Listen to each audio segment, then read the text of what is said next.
శ్రీమాత్రే నమః. మహాశివరాత్రి రోజు జాగరణ ఎందుకు చేయాలి? ఇప్పుడు ఎలా అయిందంటే సొసైటీలో మహాశివరాత్రి అనగానే రాత్రి అయ్యేసరికి ఏదో పాటలు పెట్టుకోవడము, మూవీస్ చూడడము, లేకపోతే ఇంకేదో చేయడము. ఇది కాదు.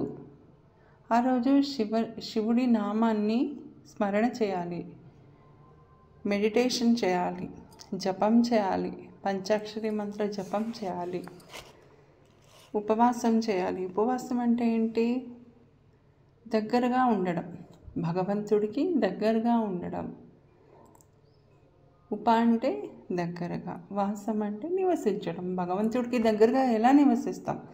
మన మనస్సులో, ఆలోచనల్లో అంతా భగవంతుడి నామాన్ని, భగవంతుడి రూపాన్ని స్మరిస్తూ ఉంటే అదే ఉపవాసం. ఇంకా జాగరణ ఎందుకు చేయాలి? శివరాత్రి రోజు మనం చిన్నప్పటి నుంచి చూస్తున్నాం, శివరాత్రికి జాగరణ చేస్తుంటాం. ఎందుకు చేయాలి అంటే ఈ పర్టికులర్ రోజు, శివరాత్రి రోజు ప్లానెట్స్ అన్నీ ఒక క్రమంలో అలైన్మెంట్ అయి ఉంటాయి, ఒక క్రమంలో అలైన్ అయి ఉంటాయి ప్లానెట్స్. ఎప్పుడైతే ఈ ప్లానెట్స్ అలైన్మెంట్ జరుగుతుందో ఒక పర్టిక్యులర్ ఎనర్జీ, ఒక పర్టిక్యులర్ కాస్మిక్ ఎనర్జీ అని ఒకటి మన పృథ్వీ మీద ప్రసరిస్తూ ఉంటుంది. ఆ ఎనర్జీ మనం కంటితో చూడలేం, but we can feel that energy. ఆ ఎనర్జీని మనం ఫీల్ అవ్వగలం. ఈ ఎనర్జీస్ ఎలా ఉంటాయంటే, ఎగ్జాంపుల్ చెప్పుకుందాం. మనకు సన్ అండ్ మూన్, సూర్యుడు మరియు చంద్రుడు, వీళ్ళ ద్వారా, ఈ ప్లానెట్స్ ద్వారా మనకు ఆ ఎనర్జీస్ తెలుస్తాయి.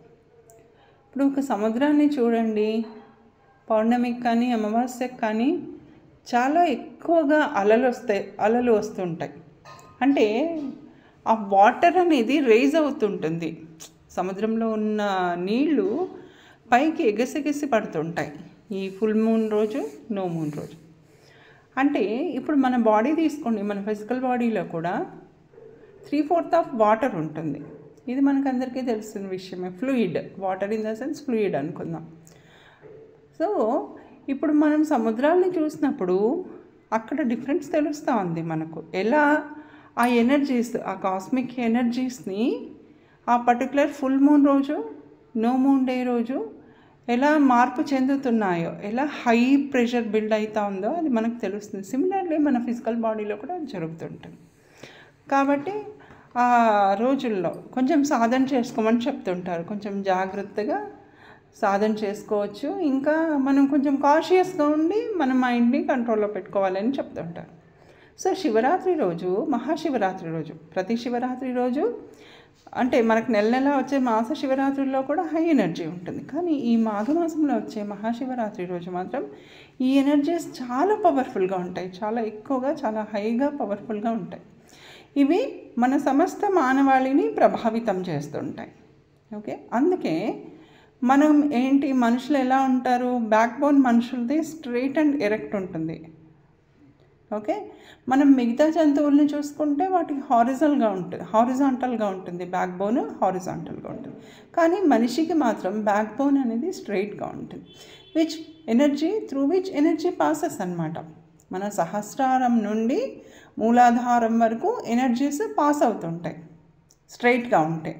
అదే మనం ఈ పర్టికులర్ డే రోజు పడుకున్నామనుకోండి, నైట్ శివరాత్రి రోజు పడుకున్నామనుకోండి, రాత్రిపూట ఏమవుతుంది, మన బ్యాక్ బోన్ హారిజాంటల్ అవుతుంది. ఎనర్జీస్ని ఎలా రిసీవ్ చేసుకుంటుంది? రిసీవ్ చేసుకోలేదు.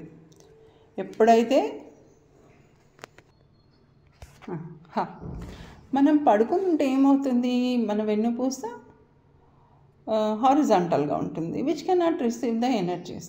అదే మనం స్ట్రైట్గా కూర్చున్నా, నిలబడ్డా ఏమవుతుంది, energy can pass through our back bone కదా. అందుకని ఈరోజు, ఈ మహాశివరాత్రి రోజు జాగరణ చేయాలి అని మన పూర్వీకులు తరతరాలుగా చెప్తున్నారు. ఆ కాలంలో ఈ వెన్నుపూస ఎనర్జీస్ పాస్ అవుతాయి సహస్రారం నుంచి మూలాధారం వరకు. ఇలాంటివన్నీ సామాన్య ప్రజానీకానికి తెలిసేది కాదు. వాళ్ళు ఏంటి, పూర్వీకుల అడుగుజాడల్లో, పెద్దవాళ్ళ అడుగుజాడల్లో నడిచేవాళ్ళు కదా. కానీ ఇప్పుడేంటి మనకు ఈ ఎడ్యుకేషన్ ఎక్కువైపోయి, నాలెడ్జ్ ఎక్కువైపోయి మనం ఏం చేస్తున్నామంటే ప్రతిదీ క్వశ్చన్ చేసేది స్టార్ట్ చేసాం. ప్రతి దానికి అడ్డంగా వాదించడము, క్వశ్చన్ చేయడము స్టార్ట్ చేసామన్నమాట. సో ఈ కాలానికి అనుగుణంగానే మనకు సైన్స్ ప్రకారం కూడా ఇవ్వాల్సి వస్తూ ఉంది. సైన్స్ ప్రకారము, అకార్డింగ్ టు సైన్స్ మనం ఇంకా కొన్ని ఆన్సర్స్ ఇవ్వాల్సి వస్తూ ఉంది. కాబట్టి ఈ శివరాత్రి రోజు మనం ఎప్పుడైతే జాగరణ చేస్తామో మనం ఫుల్ కాన్షియస్గా ఉంటాం అన్నమాట. ఈ కాన్షియస్నెస్ని, ఈ చేతనత్వాన్ని, ప్లానెట్స్ నుంచి వచ్చే ఎనర్జీస్ని రిసీవ్ చేసుకోవడానికి మనం ఎరుకుతూ ఉండాలి. ఎప్పుడైతే ఎరుకుతూ ఉంటామో ఆ ఎనర్జీస్ యొక్క ఇన్ఫ్లో ఇంకా చాలా బాగుంటుంది. ఇంకొక విషయం ఏంటంటే, ఈ కాస్మిక్ ఎనర్జీస్ అనేది మన ఫిజికల్ బాడీ మీదనే కాదు, మన సైకలాజికల్ బాడీ మీద, మన మెంటల్ బాడీ మీద కూడా చాలా ప్రభావం చూపిస్తుంటాయి. మనకు తెలియకుండానే మనం ఎగ్జైట్ అయిపోతుంటాం, యాంగ్జైటీ అనేది వచ్చేస్తుంటుంది. మనకు తెలియకుండానే సైకలాజికల్గా డిప్రెషన్లోకి వెళ్ళిపోతాం మనం. కాబట్టి ఎప్పుడైతే ఈ కాస్మిక్ ఎనర్జీస్ని మనం ఒక పద్ధతిలో, ఒక విధానంగా రిసీవ్ చేసుకుంటామో, we can tune our physical body. At the same time మన మైండ్ని కూడా మనం ట్యూన్ చేసుకుంటాం. ఓకే, మనస్సు ప్రశాంతమైపోతుంది, మైండ్ కూడా ప్రశాంతమైపోతుంది. ఎప్పుడైతే ఆ కాస్మిక్ ఎనర్జీస్ మన ఫిజికల్ బాడీలో అణువణువున నిండిపోయి మన శరీరంలో ఉన్న ఈచ్ సెల్ను ఎనర్జైజ్ చేస్తాయో, ఇంకా చేతనత్వంతో నిండిపోతుంది. ప్రతి సెల్, మన బాడీలో ఉన్న ప్రతి సెల్ ఆ ప్యూర్ కాన్షియస్నెస్తో, ప్యూర్ చేతనత్వంతో నిండిపోతుంది. ఎప్పుడైతే ఇలా జరుగుతుందో మైండ్, బాడీ, సోల్ ఈ మూడు అలైన్ అయిపోతాయి. ఇంకా ఫిజికల్గా ఆరోగ్యము, మెంటల్గా ఆరోగ్యము, సైకలాజికల్గా కూడా హెల్తీగా ఉంటాం మనం. సో ఇది జాగరణ చేస్తే వచ్చే జాగరణ చేయటం వలన మనకు కలిగే ఉపయోగాలు. మనం కూడా మన పూర్వీకులను ఫాలో అవుదాము, జాగరణ చేద్దాము, మన విశ్వాసాన్ని, మన నమ్మకాన్ని కొనసాగిస్తూ, ఇంకా సైంటిఫిక్గా కూడా మనకు కొన్ని సమాధానాలు దొరుకుతున్నాయి కదా. సో ఇవన్నీ పాటిస్తూ ఈ మహాశివరాత్రి రోజు ఉపవాసం ఉంటూ జాగరణ చేసి మన హెల్త్ని, మన ఫిజికల్ హెల్త్ను, మన మైండ్ యొక్క హెల్త్ను, మన సైకలాజికల్ హెల్త్ను మనం రిటైన్ చేసుకుందాం. శ్రీమాత్రే నమః.